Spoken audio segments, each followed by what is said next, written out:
Hey guys good morning. মোৰ চেনেলৰ প্ৰথমটো মিনি ব্লগলৈ আপোনালোকক সকলোকে স্বাগতম জনাইছোঁ। আৰু আজি মই মিনি ব্লগটো আৰম্ভ কৰিছোঁ মোৰ বেটা ইৰফানৰ পৰা। ইৰফানক ৰাতিপুৱা মুখত ধুই লৈ আহিলোঁ আৰু তাক পানী খাবলৈ দিছোঁ। তাই খেলি খেলি পানী খাই আহিছে। আৰু ইফালে আমাৰ আয়ান আহিছে, দুয়োটাক একেলগে পঢ়িবলৈ দিছোঁ। আৰু আয়ানে তাক কিবা দেখাই দি আছে, তাই পঢ়ি আছে, লিখি আছে।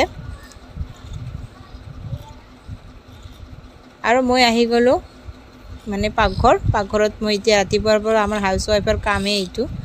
আৰু ইফালে মই চাহ পাতি দিলোঁ, চাহ বহাই দি ইফালে মই বিচনাখনো চাফা কৰি ল'লোঁ।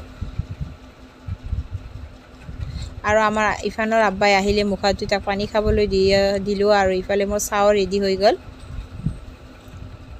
আৰু এতিয়া আমি চাহ খাম। আৰু আজি মই বনাইছোঁ পিঠা, আৰু ইৰফান পিঠা নাখায় কাৰণে তাৰ কাৰণে ৰুটি বনাইছোঁ এখন। আৰু ইৰফান কৈ আছে যে মই পিঠা নাখাওঁ, ৰুটি খাম। আৰু আমাৰ চাহ খোৱা হ'ল।